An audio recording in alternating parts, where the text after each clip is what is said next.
Everybody, welcome to another episode of Conversations with Tom. I am here with Nicholas Christakis.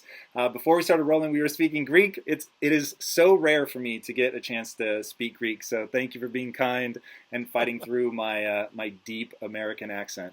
It is you did have an American accent, but there, your sentences were grammatical, so that was good. all right, it's a step in the right direction. Yeah, it's Good. interesting because my wife is actually Cypriot, so already I'm trying to sort of Yes. fake a Greek accent and not sound like a Cypriot, which my wife, so this is coming from a Yeah. Cypriot, says they're sort of the country people, and already they themselves have an accent. So Yes. it is not easy to be understood. And it's really rare here in Los Angeles to find people that speak Greek. It's a little bit easier in New York. But without getting too lost on that tangent. So one thing that I find just really fascinating in life is the notion of how much of us is born and how much of us is made. And you sit at that intersection, the book Blueprint that you wrote about the evolution of culture, which I'm not sure you would explain it that simply, but I'll round it to that just to get us started. What drew you to that notion of how much culture itself evolves and stacks on itself? Well, that was certainly one motivation for the book, and in fact, as you mentioned, I try to explain what are the evolutionary origins of our capacity for culture. I mean, why are we a cultural animal at all? I mean, and so this thing that allows us to be so variable from person to person and from place to place, this capacity for variation, which we take as so important, is actually, uh, how to put this exactly, is actually fixed. So there's this kind of irony that the very capacity we have to be so different from place to place is actually a capacity that unifies us, that all human beings share this capacity for culture. And so one of the ways that, if I could just step back even from that just a moment, it's every animal, almost every animal can learn from its environment. So an animal, little fish in the sea can learn that if it swims up to the light, it will find food there. And that's independent learning, where an animal on its own can learn. Some animals learn socially. So, for example, I see you put your hand in the fire, and I learn, you burn yourself. So you've learned independently, like the fish swimming. You put your hand in the fire, you learn that you burn. But I can watch you put your hand in the fire, and now I get almost as much knowledge. Fire burns, but I pay none of the price. My hand isn't burnt. Or I can watch you eat red berries and you die. And I'm like, oh my God, I'm not going to eat red berries. And so that's an incredibly efficient form of learning, social learning, imitation, observation of other members. Some animals learn socially. We do it, chimpanzees do it, uh, certain other animal species do it, can learn socially from watching each other. But we do something even more extraordinary is we teach each other things. We set out to affirmatively teach, let me show you how to build a fire. And that is exceedingly rare. We do it. Again, certain other primate species do it. Elephants do it, which is kind of interesting. And in certain ways, not quite like we do. And there's some thinking that certain dolphins species do it as well. Anyway, that capacity for teaching and learning and for accumulating knowledge and spreading it across time and place is what gives us the capacity for culture. So it's one of the tensions and ironies in the book, and because as your listeners may know, there's people think of like evolutionary biologists explaining human behavior, or evolutionary psychologists explaining it, and anthropologists and other people who are interested in culture as like fighting with each other. And this group is interested in universals and what all humans have in common. And this group is interested in variation and how every group is different. But actually you can unify those ideas if you realize that we evolved to have the capacity to be different. Now, what is it? So you're a super smart dude. You write, you said basically a book every 10 years. Why are you so drawn to this particular thing? I've become obsessed with it because I grew up feeling that I was not as smart as the people around me, that I was maybe going to struggle to do the things that I wanted to do in life. And that a couple life instances led me to really feel like I was never going to go anywhere with my life. And so that had me sliding towards depression. And it was beginning to read about brain science and realizing, actually, hold on, this thing called brain plasticity. Actually, when I first started reading about it, it was hotly debated. And I just chose to believe that that was going to prove out to be true. And so really leaned into that. And my life has changed radically as a result of me putting time and energy into skill acquisition. What has made this such an important obsession for you? Was it something in the way you were raised? Was it something you came across? Well, first of all, I became obsessed with the topic of this book for other reasons. One was to try to make an extended argument about our common humanity and the fact that human beings around the world there's more that unites us than divides us. So it's a kind of Because you philosophical. saw it going in a problematic direction? Yeah, because I thought for too long scientists and people on the street had been obsessed with the bad part of our nature and the evolution of selfishness and violence and cruelty and mendacity and warfare. Now, But equally, I think hold on. But equally, we evolved to be good. We didn't just evolve to have these awful qualities. We evolved to have the capacity for love and friendship and cooperation and teaching, which we already discussed, and all these wonderful qualities. And in fact, these wonderful qualities, I would argue, are more powerful than the negative qualities. They had to be, otherwise we wouldn't be living socially in the first place. In other words, if every time I came near you, you were violent to me, or you filled me with false information about the environment, you lied to me, or you killed me, I would be better off not approaching you. We would all be better off living, as atomistic, independent individuals. But that's not what we do. We live socially, and so the question is, how and why did we do that, and what forces counteract these negative forces? But I actually want to come back to the other thing you said about struggling with one's fate. But we can come back to that if you want. We can keep going. No, I love that Right. topic. But one thing I want to ask you about, so I think most people watching this, if they have any name recognition with you, they will certainly know about the whole thing that happened at Yale. You were sort of the famous guy at the center of that, what I will call a sense of hysteria. And were you already researching this book? Like, here is a guy who is really intrigued by this notion of people are talking way too much about the negativity, what pulls us apart. He starts, because you say that it took you 9 years. Yeah, and our differences. Everyone is interested. People seem to think that what's important about us is our sexual identity, or our ethnicity, or our immigration status, or our racial background, or our socioeconomic class, or all these differences between people, which I don't negate. That is to say, I recognize that these differences exist, but to me, that's not what's interesting about human beings. What's interesting is what we all have in common. And in fact, it's the fact that we all have these things in common, the fact that we are united, in my view, by our common humanity, that allows us to bridge these divides. In other words, if you think that your life experience is dictated by your membership in groups, whether you're an Eagles fan, for example, or whether you're in the Army or in the Navy, or all of these distinctions that we make, if you think that your identity in life, or your feelings, your thoughts, are specified by your membership in groups, then why on earth do you communicate or talk to me at all? In other words, you must believe, as I do, I hope people believe this, that we can talk across these divides, that we are united by our common humanity. And so that's a philosophical principle, but it's also, as I discuss in the book, a scientifically grounded set of ideas. And yes, I started this book in 2009, and the Halloween costume events of 2015, reinforced, although they were unpleasant, very unpleasant events, and I think many people lost their minds.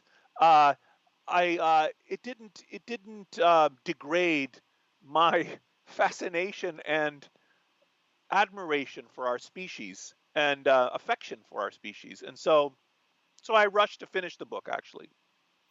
Yeah, that brings up a few interesting things. So one, when I think about what I'm trying to do with my life, so I'm trying to basically build the next Disney, which most people don't see that side of what we're doing because it is so much harder and takes so much more time. And I was literally today asking myself, like, why am I spending so much time and energy on this? It is so stressful.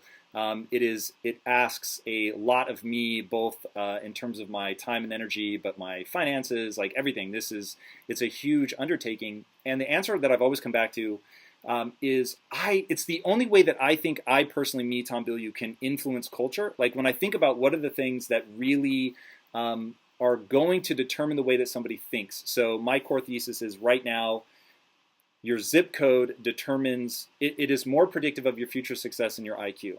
I find that like really troubling. So what are the things that make your zip code so powerful? It's going to be obviously the way that the culture around you thinks. That becomes the most problematic thing to put a finger on it. And so I thought, okay, what are ways that I can influence that? I can't change who your parents are, I can't change who your friends are, but I can change the way, or I can change the ideas that get embedded in pop culture. And because my background is storytelling, I went to film school, that was my obsession, learning the language of story. I just thought, okay, I have a passion for this, I love it, I understand it.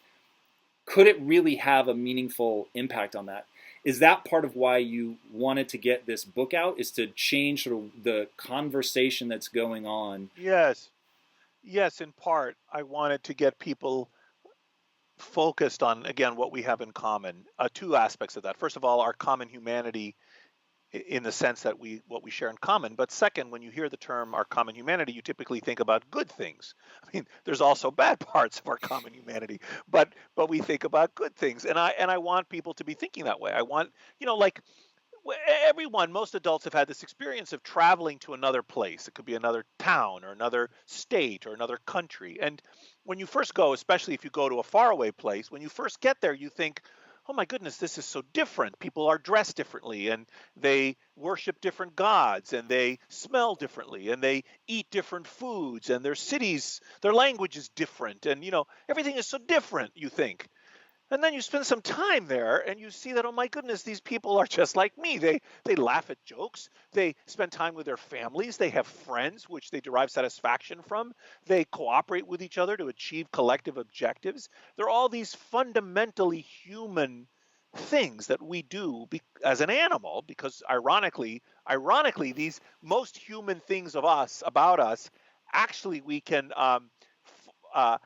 identify them in part because they're so animalistic, because they evolved in our biology. And one of the arguments, for instance, I make in the book is that if we can share the capacity for friendship with elephants, because elephants also have friends, they evolved independently from us to have friendships. And elephant social networks look just like our social networks, even though the last common ancestor we had with elephants about 90 million years ago didn't have social networks. So the elephants independently, by something known as convergent evolution, just like those famous examples of the armadillos and the pangolins, that independently come to look similar, but completely independently they evolve these capacities.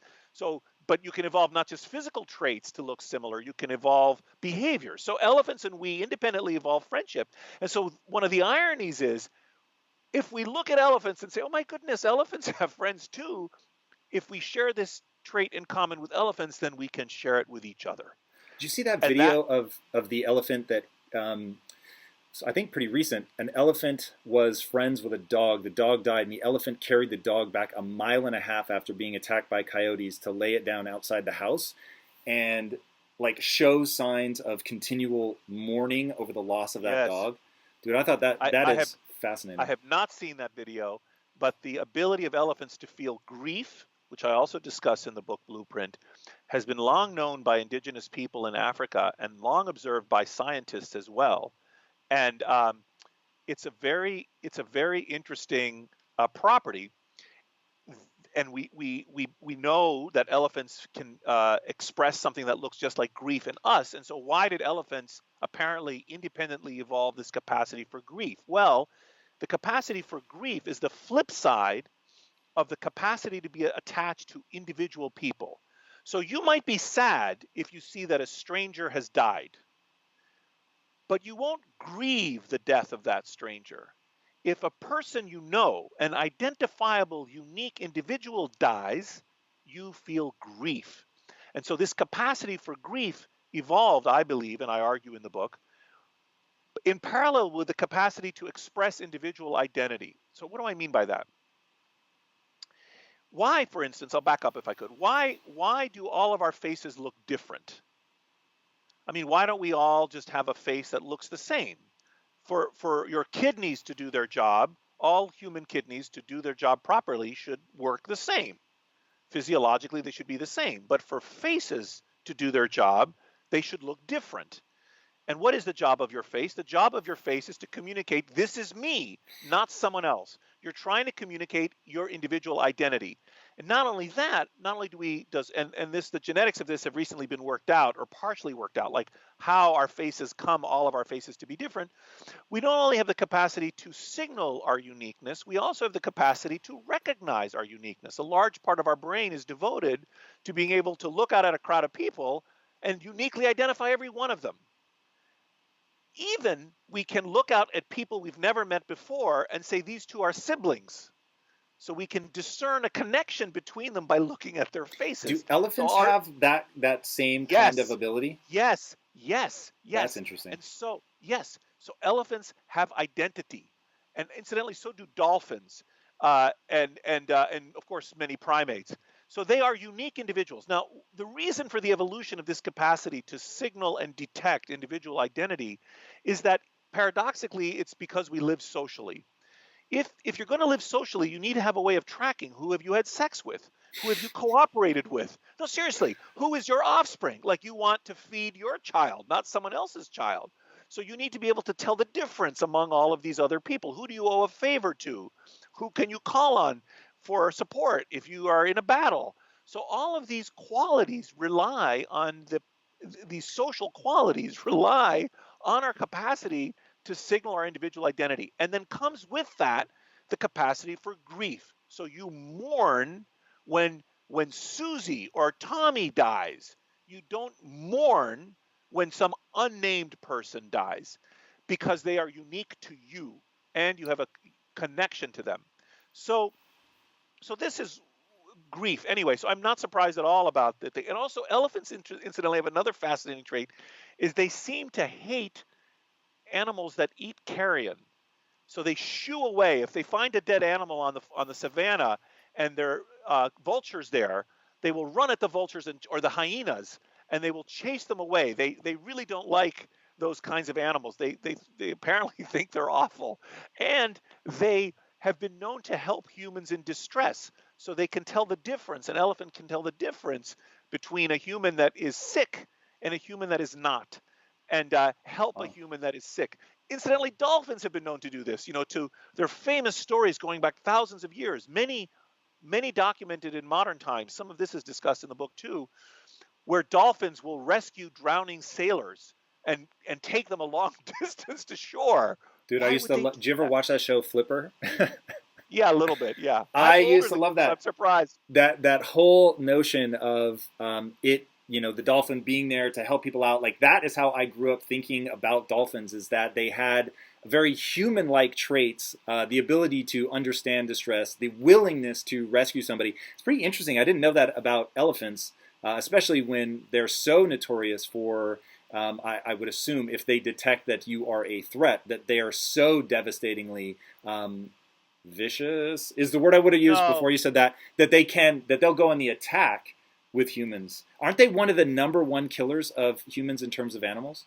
Ancestrally, there was no conflict before we developed serious weapons.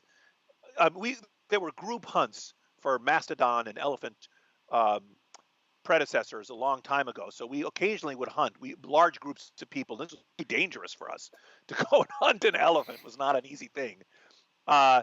But there was no intrinsic conflict between our ancestors.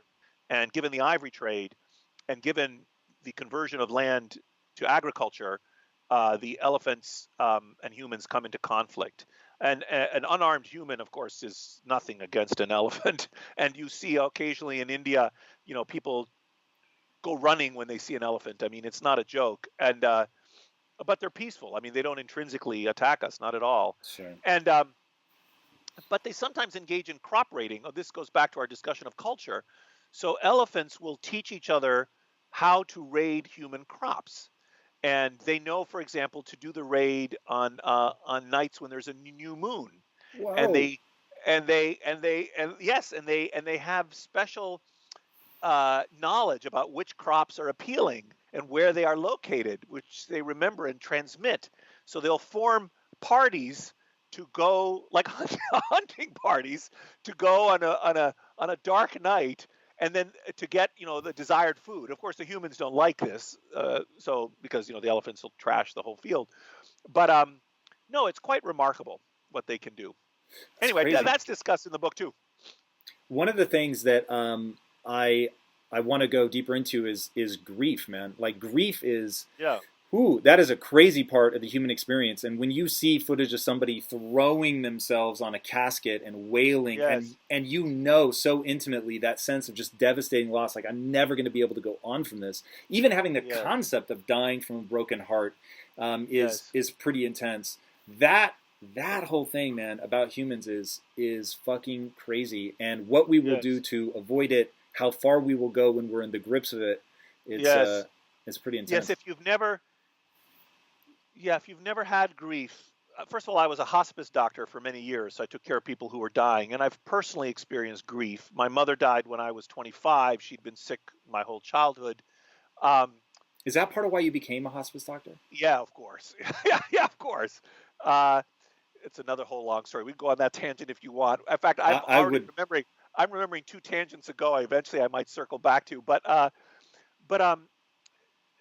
no, I think that feeling. It's a very physical feeling, like your chest aches, and and you want to hurt yourself. Pull out your hair and Why the strip off fuck is your that? That's clothes. so true. I have Yes, literally never put that into a thought before. Why on earth do we do that?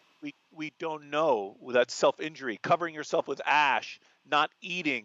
Um, it's a very complicated thing, and the thing is, typically human beings don't experience grief very often. That's why it's so distinctive. It's not like just bad sadness.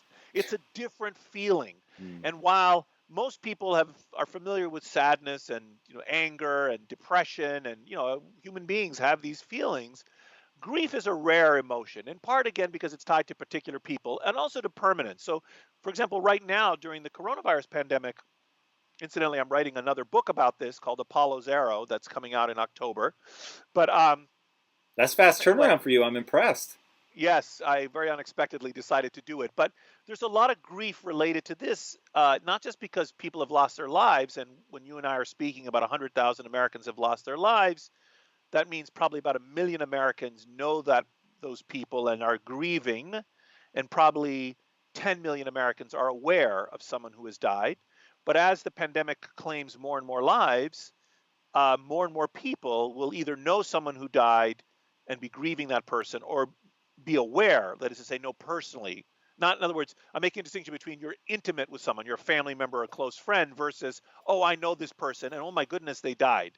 So that's going to change in our society over the coming year or two as the pandemic becomes continues, and grief is going to be part of it. But we don't just have grief for the loss of life; we also have grief for the loss of our way of life. Right? There's a sense in which some things have been permanently lost. People Hmm. who graduated from high school and college this spring did not have commencements. People have lost their jobs. People have lost their careers. They've lost opportunities to have a wedding, like they had planned a wedding. And these are non-trivial losses. And sometimes you can think of these as eliciting grief, because one of the qualities of grief is that it's focused on something distinctive and something that is basically permanently gone, right? Like that's why you feel grief, that it'll never come back.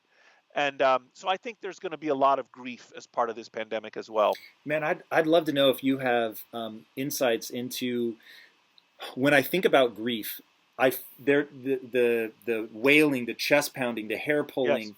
There, when I literally sit here and think about what that feels like, there is this need to move, to do something, to I don't know, like if there's some association between movement or aggression, the it feels like, to your notion of permanence, it feels like I so cannot deal with the fact that this is permanent that I need to to change the state of something else. I need to change my own state. Like the notion, there was this book I read in high school, The Breakers or something like that. It was about people who wanted to destroy and tear things down. And I remember reading it going, I fucking get this. Like I get the Well, impulse that's a very, to yeah.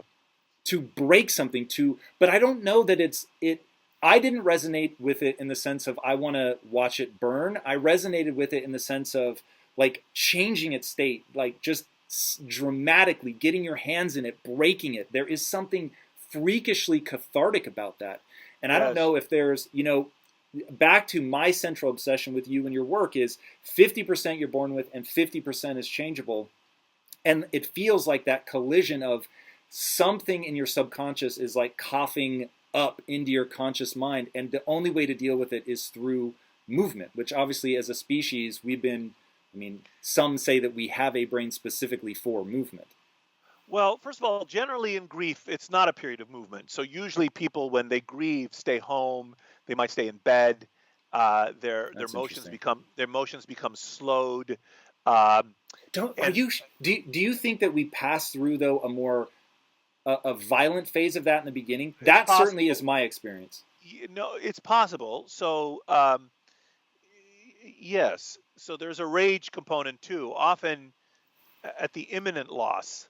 So often people, for example, if their loved one is sick and dying, they will feel a kind of rage about that, and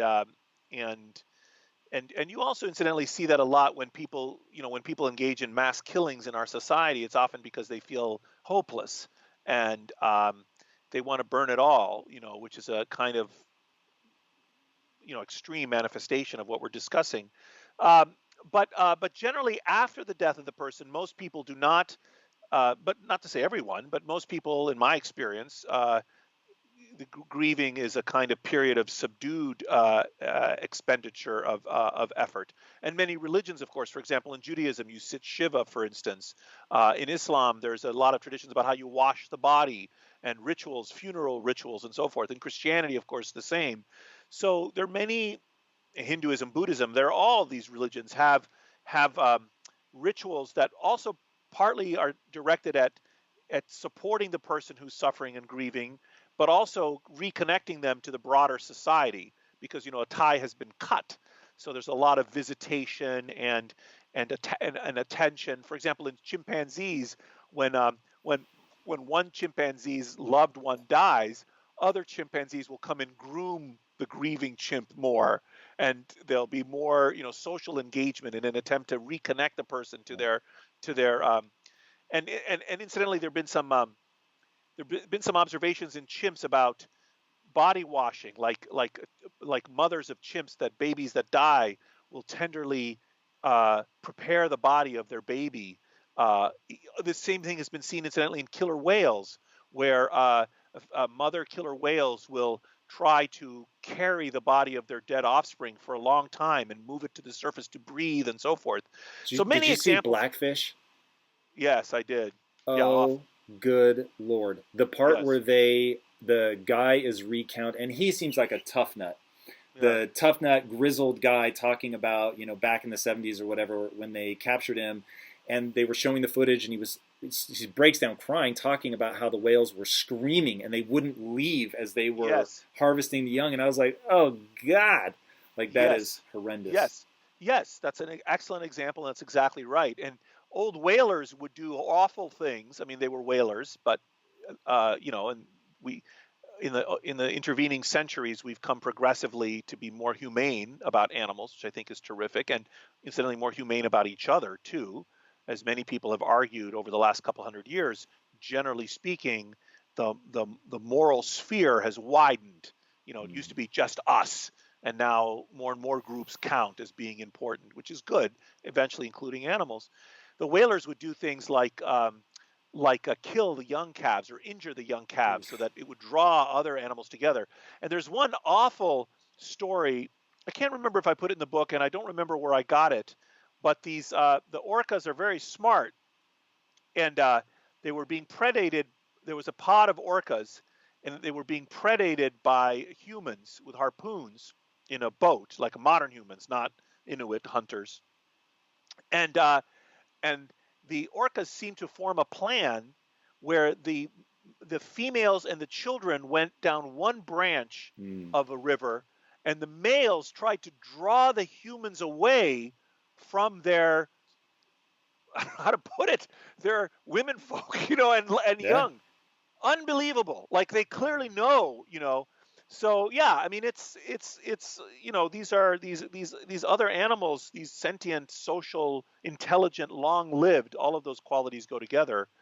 Animals are very similar to us in these same fundamental ways, ironically, that define our common humanity. Um, I don't know. We just got this on grief, and I forgot how we got on down this tangent. Well, even before we leave that, one thing I would love to understand, why did you stop being a hospice doctor, which I could not fathom doing for even a day. So you are a better man Well, than me, Gunga Din. well, I for many reasons, some personal, some administrative or practical or professional. So I practiced as a home hospice physician in Chicago from 1995. I finished my medical training in 1995 when I was about 33. And then I started at the University of Chicago, and then I worked as a home hospice physician, taking care of people on the south side of Chicago, home-based hospice. So on Saturday afternoons, I would go to people's homes of people who were dying and take care of them and their families as best I could. I was part of a hospice called Horizon Hospice in Chicago, even though I was at the University of Chicago Medical Center. And then in 2001, I moved to Harvard, and then I worked there as a palliative medicine physician, initially on the palliative medicine service, a hospice service at Mass General Hospital, and then I moved to the Mount Auburn Hospital. And about 10 years ago now, so it would have been, when was it exactly? It was, I don't know, maybe 2010 or something like that. I finally stopped seeing patients. And I did it for a number of reasons. First of all, I had taken on some additional responsibilities at Harvard. In fact, I was the so-called master of, just like at Yale with the Halloween incident, at Harvard with greater success. I had been the so-called master of one of the houses, so-called at Harvard for 4 years or so, and that was important and heavy duty. And so I didn't have time to continue my clinical practice.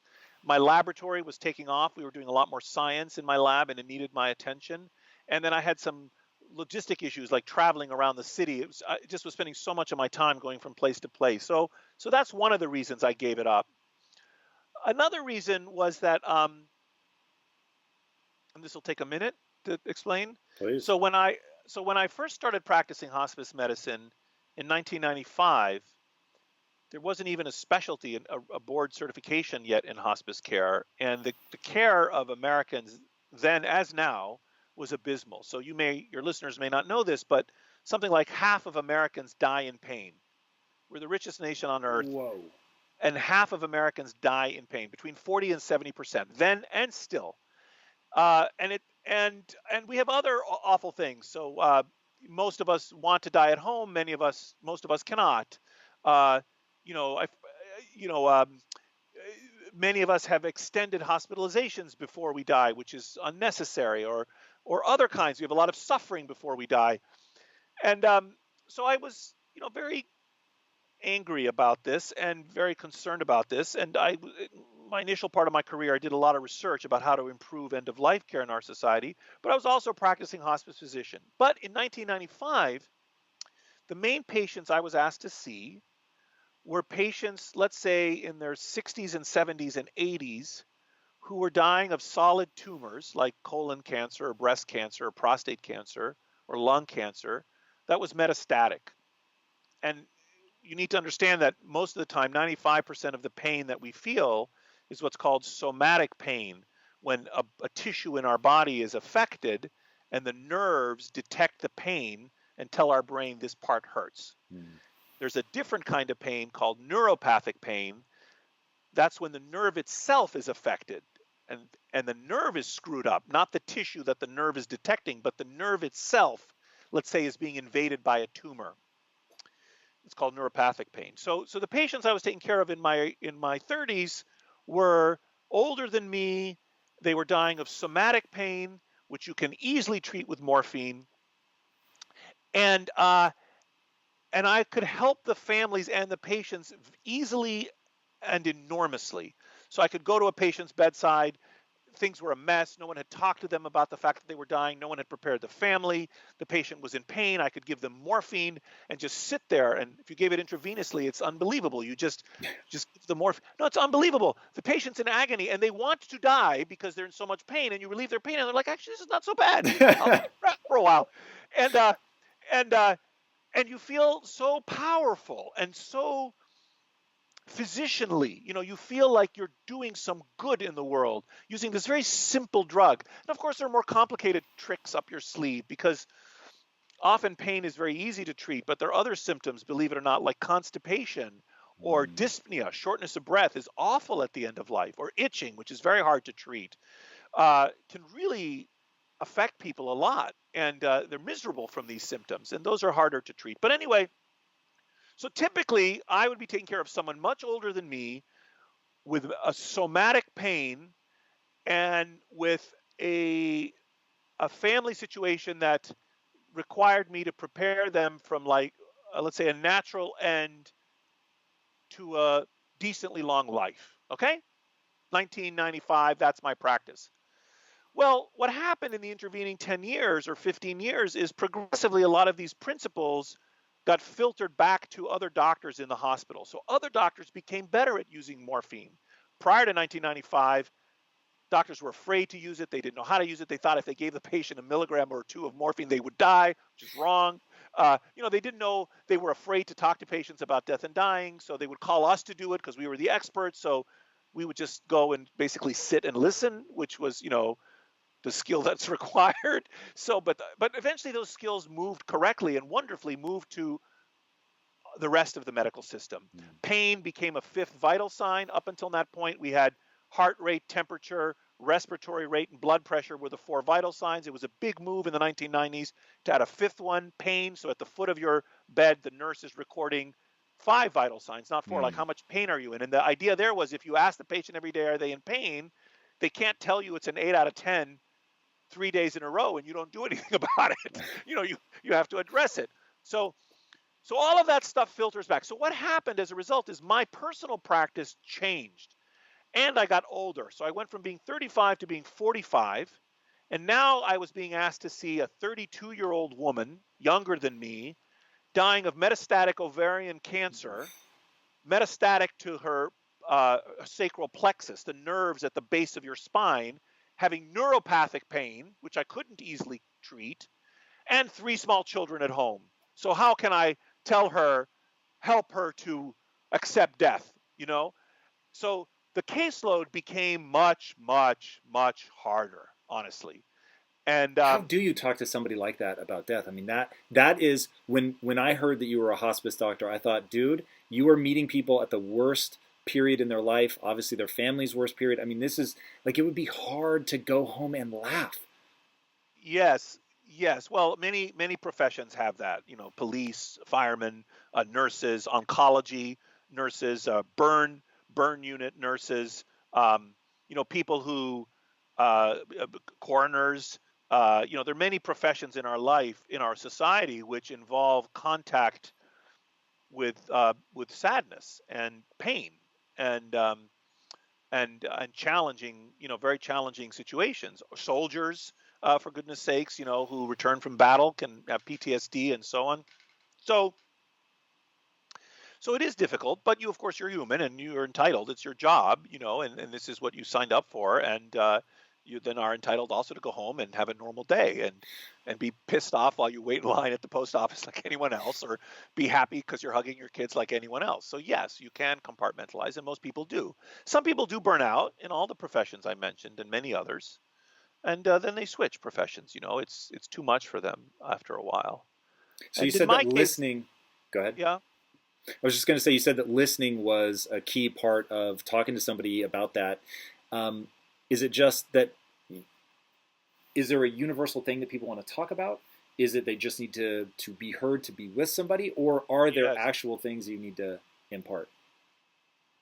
No, many people want to tell their life story near the end of life. This is a very common experience, and they want to talk to their families about it, and sometimes they want to talk to their healthcare providers about it. And sometimes it's an interesting I mean, there's some lore among hospice nurses. I don't know, maybe, I don't know how your reach is and how many hospice nurses are listening to this, but if when they hear this, they're all going to nod their heads, and that that often it's a bad prognostic sign. The patients will be not doing so well, and then they'll perk up and they'll be very chatty and they'll tell you about their life story, and then the next day they die. Wow. I've never seen any formal scientific study of this phenomenon, but I certainly have experienced it myself. And it's certainly a lore in hospices that often when the person engages in that kind of life review, especially if they were failing and then they kind of perk up to do it, it's like a sign of death coming. So, no, I think people, first of all, people generally like to be heard. I mean, I don't know if we were talking earlier about your Cypriot wife, you know, oftentimes, or I don't know if you've seen that viral video about it's the nail, like the nail in the woman's head, and the guy is just trying to say it's the nail, and she just wants to be heard, right? Yes. And I mean, that story is very gendered, but men are very similar. You just want your partner to listen to you. It's don't My want them wife to and I fix will the literally start conversations by saying either I just want to be heard right now or I Yeah. actually want you to solve it. Because we found if you don't set that out right at the Yes. beginning, you are in Yes. for a world of hurt. Yes, and a good marriages will evolve this capacity either explicitly or implicitly, and that's exactly right. And oftentimes, just 5 minutes of listening is all your partner needs. They just want to share with you their problem. They had a shitty day at work, and they just want to tell you about their day, and it was awful. And there's nothing you can do to fix it, and they don't want you to fix it. They just want you to know they had a shitty day at work, and then you listen to them, and that's just such a simple thing to do. Anyway, that's a very valuable skill. I learned the importance of listening from a magnificent doctor at the Mount Auburn Hospital when I was at medical school, a man by the name of Matthew Carmody, just an extraordinary human being and a magnificent clinician, a master clinician. So when I was still in medical school, Dr. Carmody taught me about how to do this.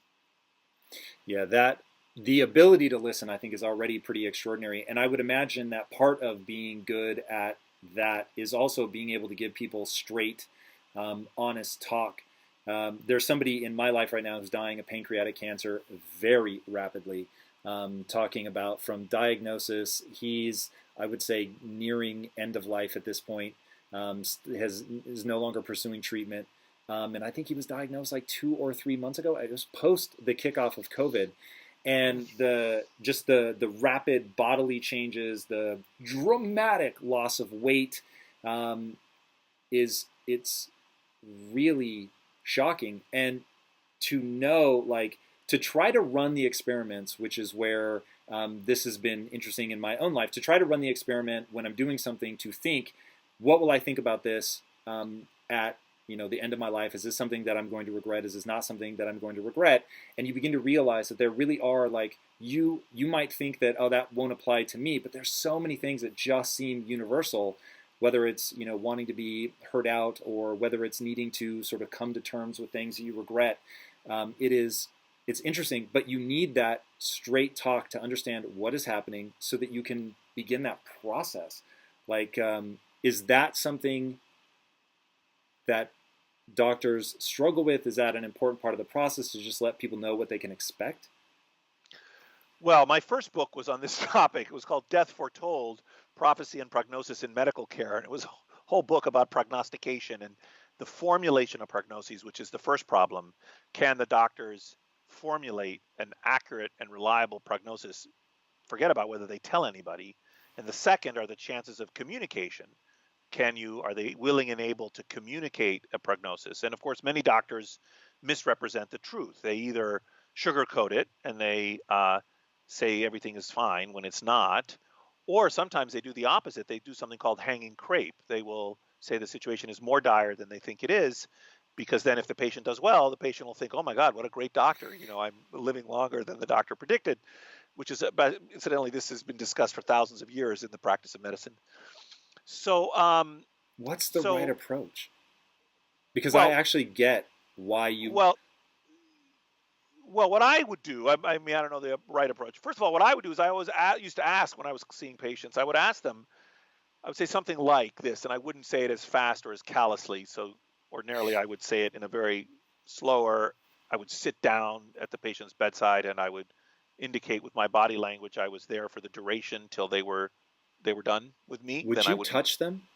oh, guys, I would hold their hands, of That's course. so interesting. Oh, goodness, yes. And I had, of course, first of all, you're a physician. You examine patients all the time.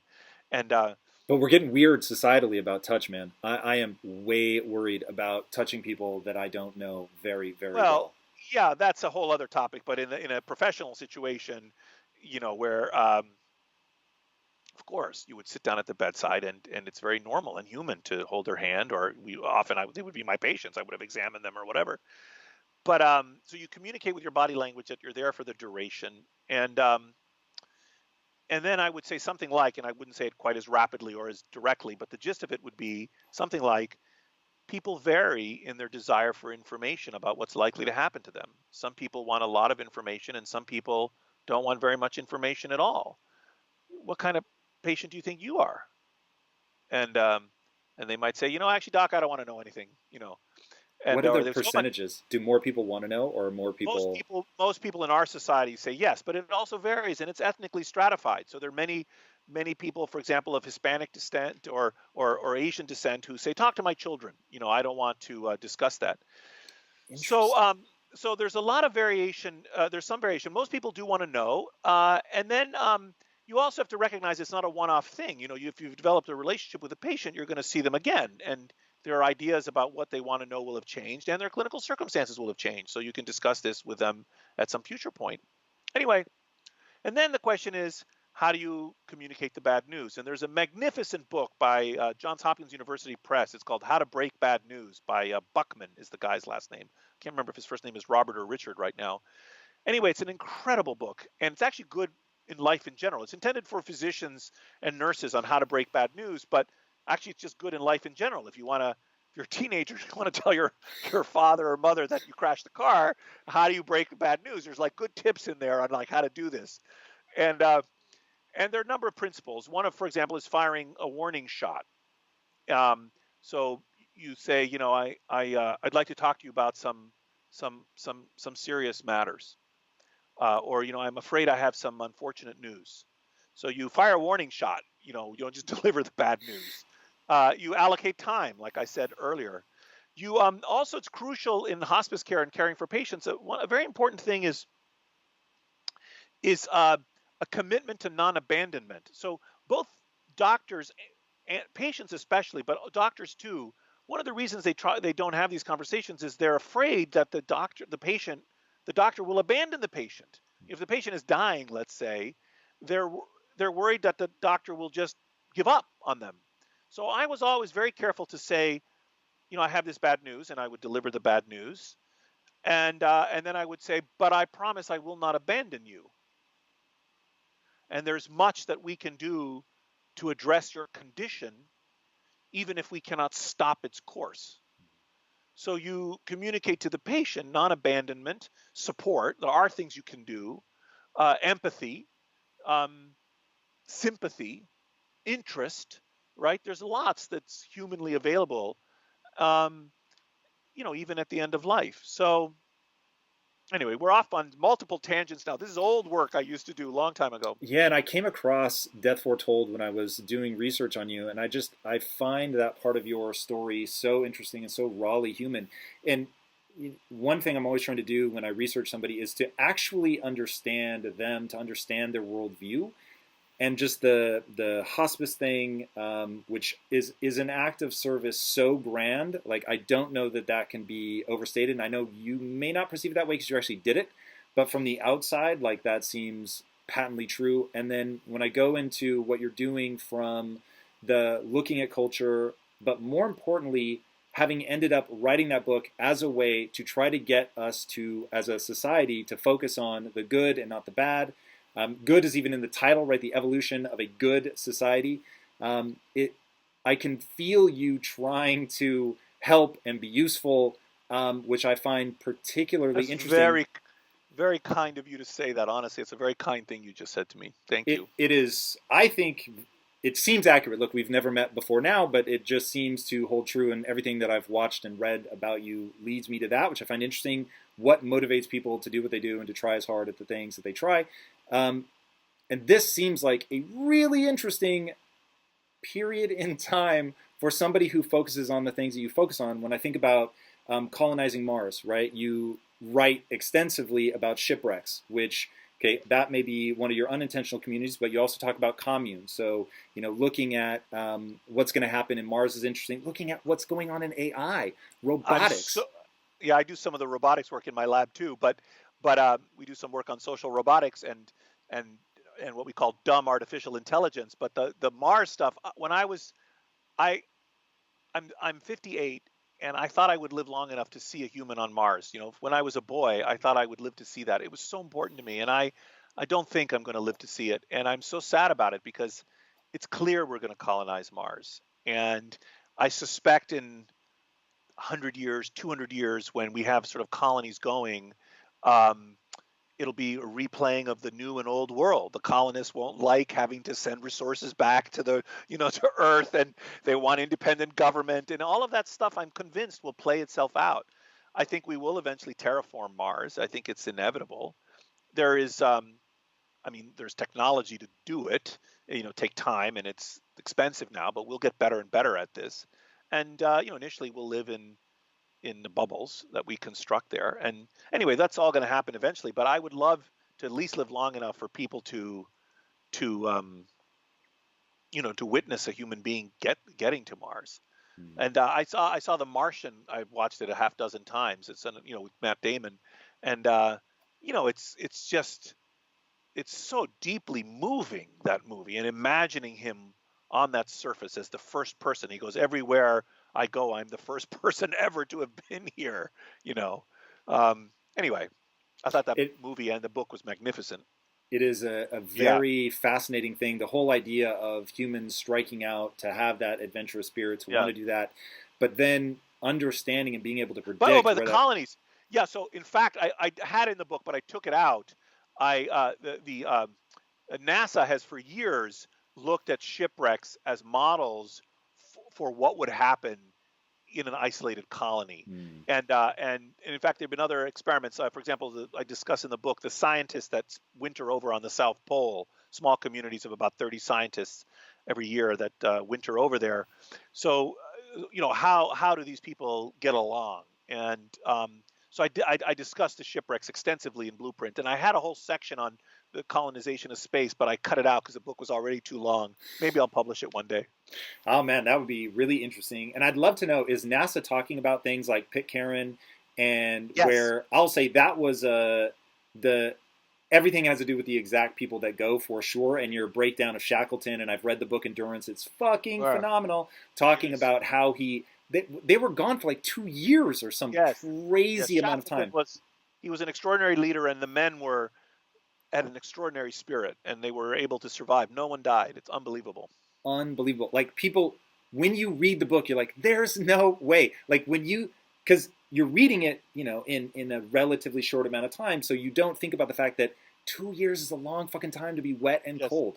Like, wet, cold, and not know if you're about to die. Yes. Wow. Crazy. And my favorite story in the book, which I stumbled on, is the story of the Grafton and the Inverco on the South Auckland Island in 1864. So it was almost a perfect natural experiment. 2 shipwrecks on the same time, on the same island, never encounter each other, totally different outcomes. So on the southern part of the island, the Grafton wrecks, 5 men wash ashore. They survive for a couple of years and all make it off alive. On the Inverco, 19 men wash ashore, all but 3 of them die. And they're very different stories, and what they did and how they did it, was wonderful for me to read. And I was even tempted to write a whole book about just that contrast, but I decided to just tell brief versions of their stories, which are amazing. Even the brief version was really fascinating in terms of, so from my own memory of reading Shackleton or Endurance, how he was trying to, and you talk about this in the book, he was giving people an opportunity to teach each other, so that one person, you'd be high 1 minute, low the next, and so it created what you refer to as, mild hierarchy. Yeah, mild hierarchy. the notion of we need a hierarchy, but if it gets too crazy, then people end up Yes. revolting. And then the other guy was all about every man for himself, and it became cannibalistic Yes. and pretty crazy. Yes. Yes. Shackleton did lots of things that were very interesting, and his men did. I mean, it wasn't just him. He was an extraordinary leader, but the men too were, very good with each other. Uh, and this notion of setting up schools. So a lot of the shipwrecks that did well were ones in which they set up a school where they taught each other things. And as you summarized, what happens in a school is that today I'm teaching you Norwegian, tomorrow you're teaching me algebra. So we take turns being pupil and teacher. And so it first of all it stimulates our minds, and but more importantly it kind of keeps the hierarchy on its toes. So I'm not like despotically ruling over you. And so many of the successful wrecks and isolated parties had this quality of of teaching, which is also connects with the other theme of the book, which we opened our conversation with today about teaching.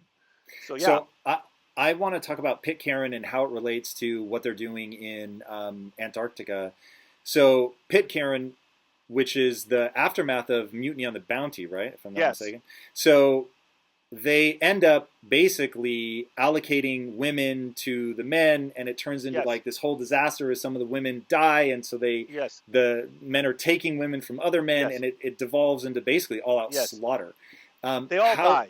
One man survives. They kill each other. Everyone else dies. Yes, except all the men die. But yes, So taking that notion and running with it, especially, and I'm asking this of somebody knowing that you do work, or at least you understand the world of like sex robots and things like that. How wait, let much? me just be clear. Let me be clear for your listeners.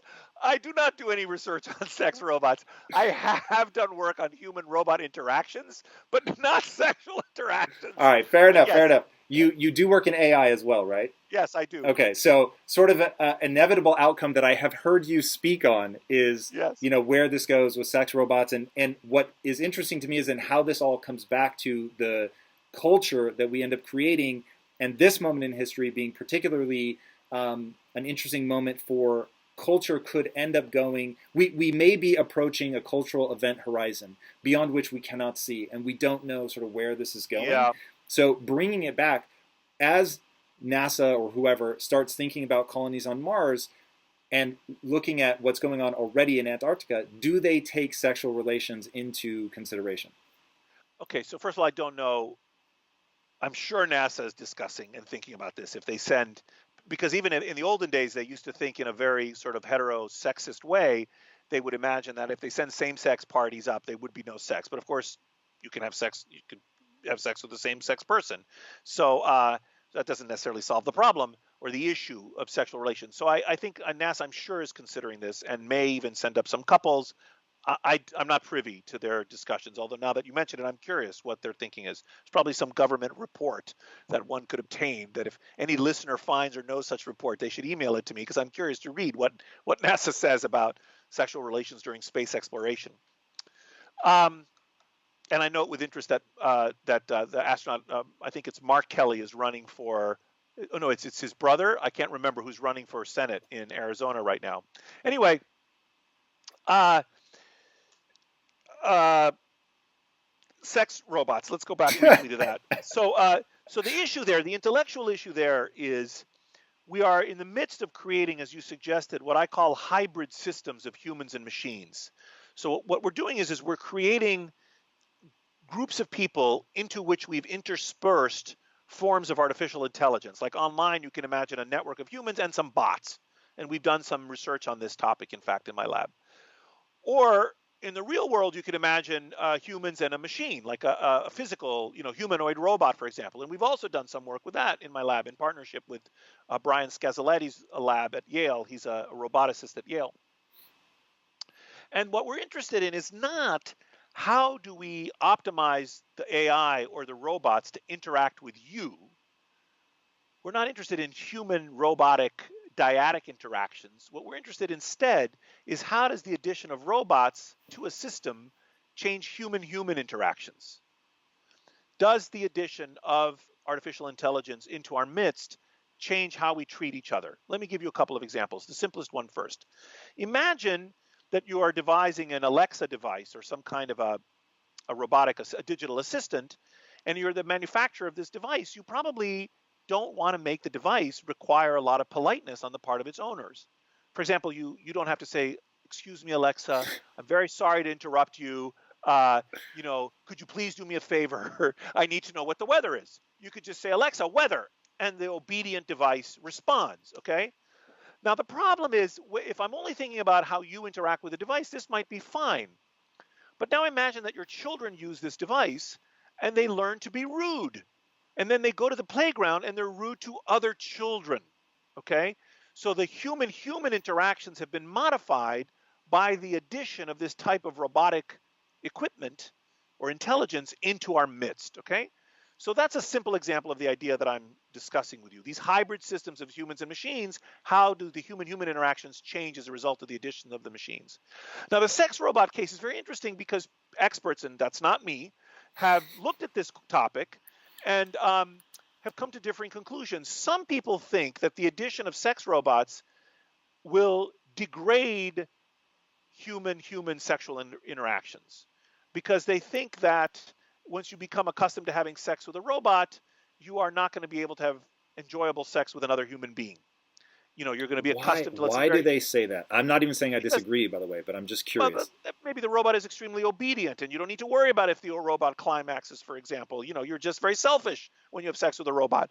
And those are not good qualities if you're trying But to have doesn't sex. that gives me pause. As somebody who's outside the world and has really studied this, I naturally gravitate towards your opinion, which is at a purely biological level, 50%, the part that you can't change, is just you want to be good, you want to connect.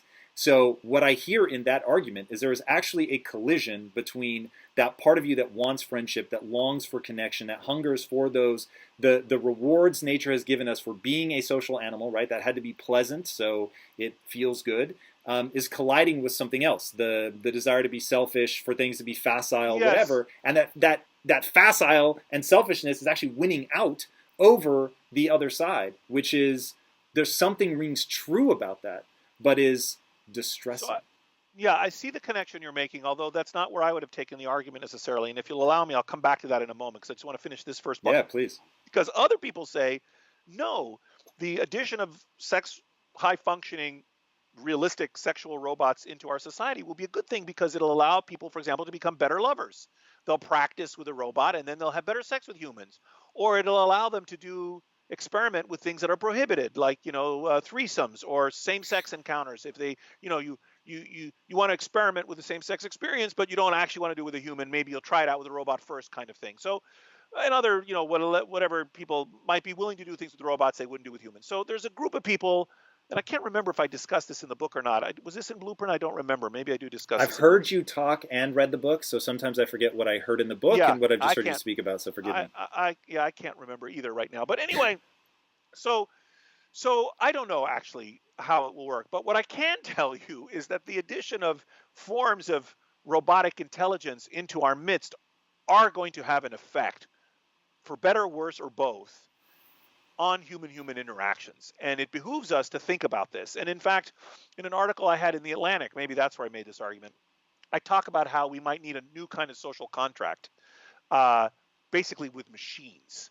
Like if we're going to design machines, these machines need to obey what I call the social suite in the book Blueprint. This corpus of qualities that we evolved to be able to live together. We would not want to engineer machines that don't obey those principles. Like Isaac Asimov's. It's like a fourth law. You don't want robots to do stuff that harms our society. It's not just that you don't want them to harm humans by any act or omission. And you don't just want to teach them to obey humans. You actually want them not to harm society by anything they do.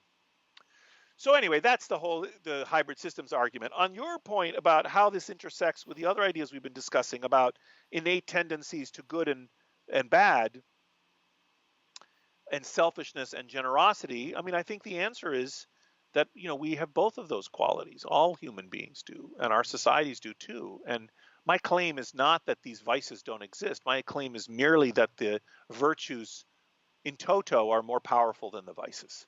So And I haven't thought a lot about this, so I'll be thinking out loud here. Definitely punch holes in my thinking if you see them. This is, as we're talking, where I come out on this. So it seems to me that there's a difference between happiness and fulfillment, just to give words to it. yes, I'll define happiness as amazing, but very ephemeral. It's temporary. So I've often referred to that as the bowl of ice cream. So a bowl of ice cream is my amazing.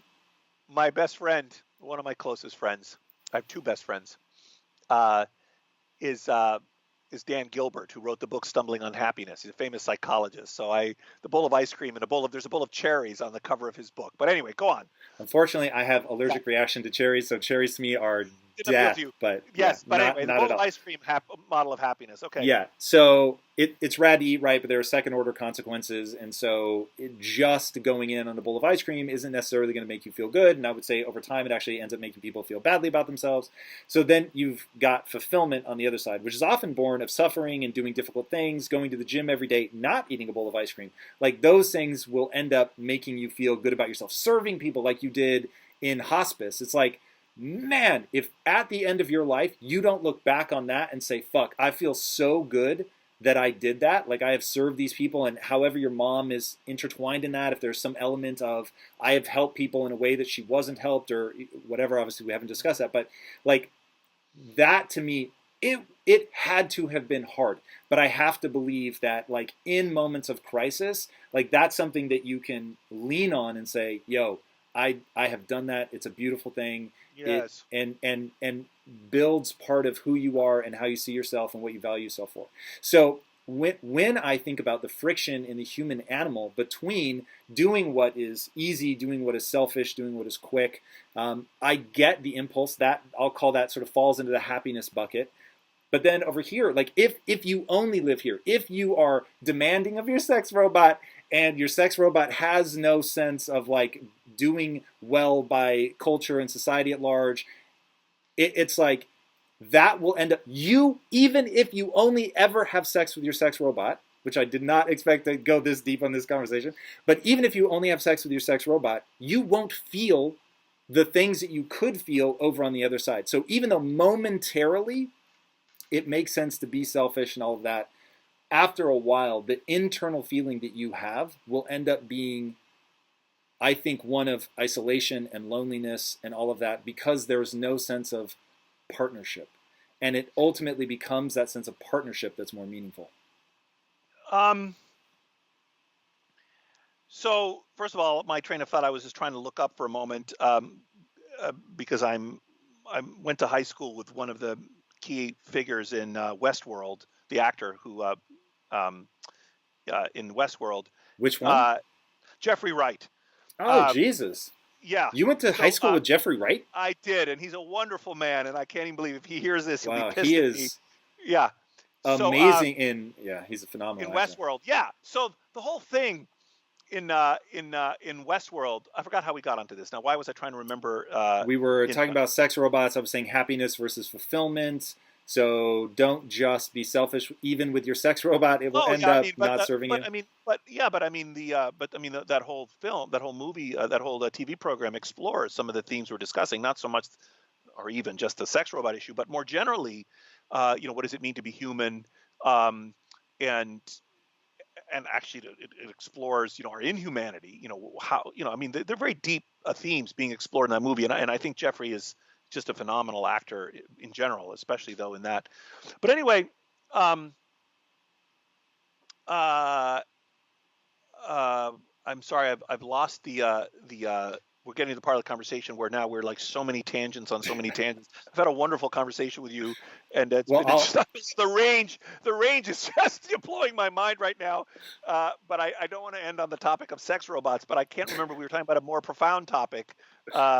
what I'm trying to get to, the sex robot to me is just one sort of thing that shows how we have to think about culture as we evolve, because we're in this weird moment where we're going to have a lot of decisions to make, whether it's what do we program AI, which I think is that's what I think we should talk about now. Because what's interesting to me as you think about robotics and you think about artificial intelligence is you have to give, I'll use very layman's terms, forgive me, I'm sure these are all wrong, but you have to give the AI an impetus. You have to give it a desire. You have to give it a goal. There has to be something that it's going to make decisions based on. Like when you think about humans, I am sure you're aware of this.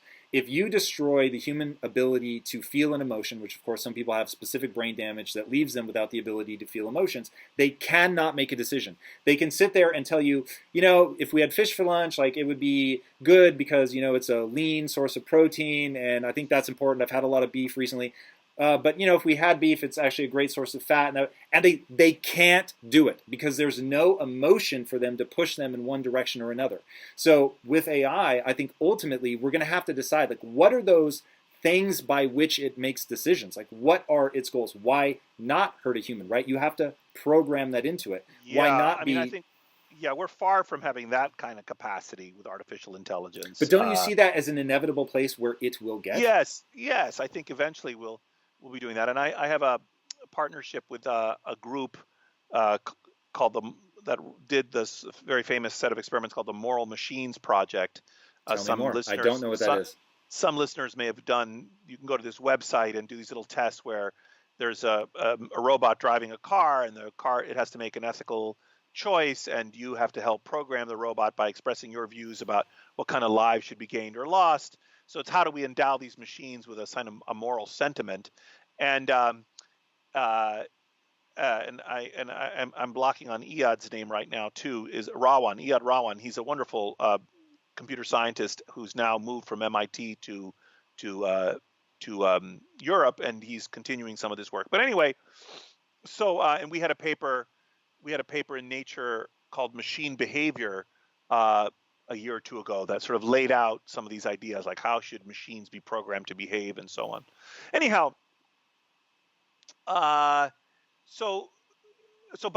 in getting back to your question, we're far from needing to actually address these questions. I mean, we barely are getting to the point where we can do natural language processing in a really fluid way. My dictation device, when I use this thing to dictate, still is 10% of the words are wrong when I speak to it. So we're far from, if we can't do that simple thing where it, the idea that we're going to need to endow my word processing software with a moral chip is, we're far from that. So I don't spend too much time thinking about that, but I do spend time thinking about in my lab and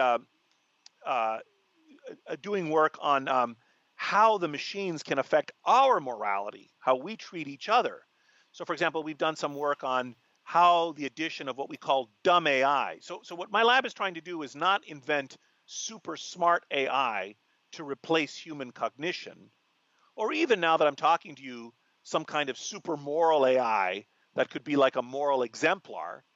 No, what we're doing is we're not inventing super smart AI to replace human cognition. We're developing what I call dumb AI to supplement human interaction. The machines don't have to be smart. We're smart. The machines just have to help us not be bad to each other. And we've done many experiments. We had another paper in Nature in 2017 showing that we could program robots in a very specific way, autonomous agents online, to help groups of people coordinate their actions and work better together. And some of our ideas are useful as well in optimizing communication between humans, decreasing racism online. How do we get people to use less racist invective? How do we optimize? How do we optimize the flow of honest information and truthful information online? The idea is that you can program these robots or these forms of artificial intelligence to work in simple ways using only local knowledge about the network they're in, distributed throughout the network, and they act like traffic cops. They kind of speed up and slow things down just a little, and they can kind of change the overall dynamics of the system. I'm super curious, so I'm going to push on that because I really want to understand it. So I'll give you the example, and unfortunately I have to go in just a little bit. The experiment we did, one of the experiments, actually let me pick a more recent experiment. So we had a recent experiment we did with Brian Scazzolati's lab, and this was work spearheaded by Maggie Trieger in my lab and Sarah Sebo in Brian's lab.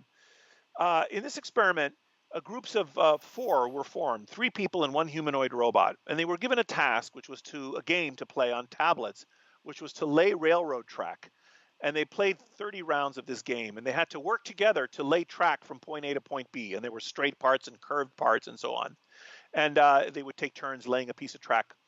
And we contrived it so that occasionally the robot would make a mistake, and we also contrived it so that the humans sometimes would have to make a mistake. There was no part available to them, so that they would have to goof.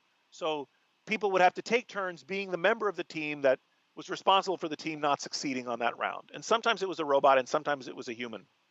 And then what we did is we experimentally manipulated the robot's behavior so that sometimes the robot would be vulnerable. The robot would crack a joke, or the robot would say something like, you think that robots are perfect, but as you can see, I'm terrible at this game, something like that. And what we found when we did that was that the humans started not treating the robot differently, like, oh no, this is a sweet robot, let me be nice to it. No, they started treating each other differently. Whoa. That programming the robot to express vulnerability in its expressions in a challenging situation optimized the communication between the humans. And we were able to show, for example, that the humans were kinder to each other, they shared more equally in the conversations, they had all these other desirable outcomes. That paper was just published like 4 months ago or 3 months ago. Is it like a form of priming? You're right to connect it to that literature, but no, I don't think it's priming. It's something different. It's like modifying the social dynamics by thoughtful programming of these agents. And wow. It would be like if you're trying to build a physical robot that's helping you move heavy logs, you would use principles of fulcrums to position, the lever action, the lever of whatever. Well, if you understand the principles of human interaction, then you can position the robot so that it supports, good functioning by the people. We've done many experiments like this. We've done experiments where we've, not with robots, but other experiments where we've manipulated the structure of human social interactions. And maybe I'll end with this.